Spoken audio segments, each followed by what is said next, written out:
Genèse 2. Ainsi furent achevés les cieux et la terre et toute leur armée. Dieu acheva au 7e jour son œuvre qu'il avait faite. Et il se reposa au 7e jour de toute son œuvre qu'il avait faite. Dieu bénit le 7e jour et il le sanctifia, parce qu'en ce jour, il se reposa de toute son œuvre qu'il avait créée en la faisant. Voici les origines des cieux et de la terre quand ils furent créés.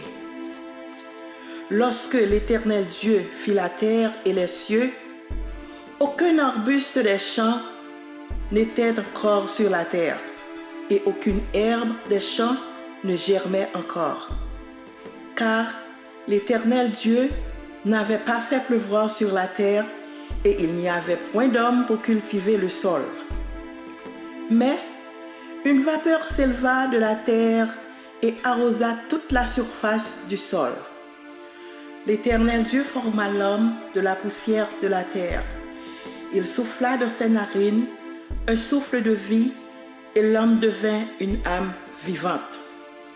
Puis l'Éternel Dieu planta un jardin en Éden, du côté de l'Orient, et il mit l'homme qu'il avait formé. L'Éternel Dieu fit pousser du sol des arbres de toute espèce, agréables à voir et bons à manger.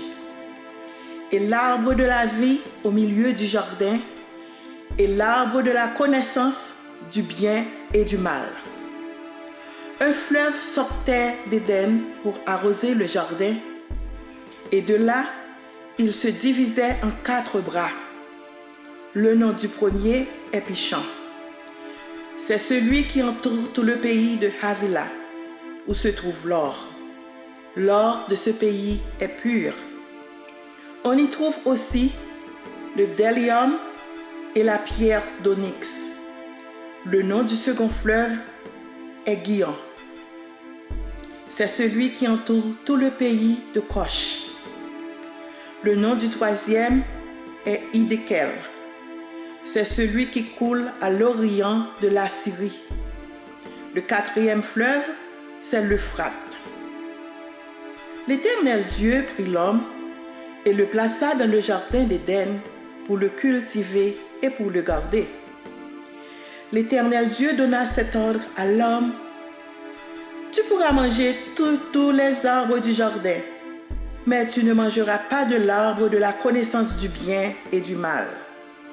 Car le jour où tu en mangeras, tu mourras certainement.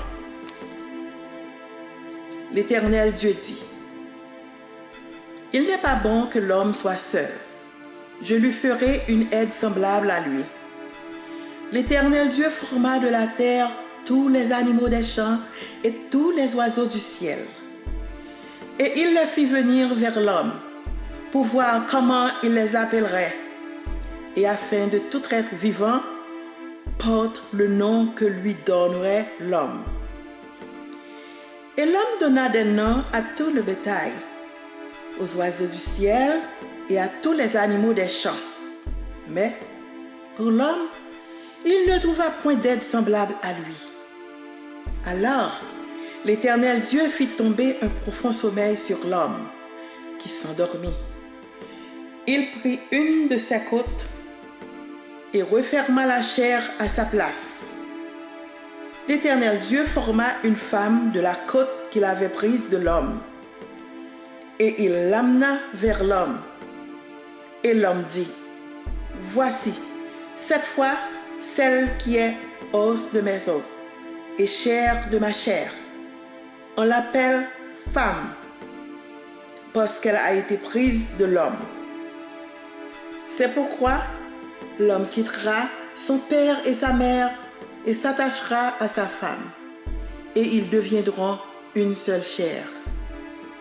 L'homme et sa femme étaient tous de nus, et ils n'en avaient point honte.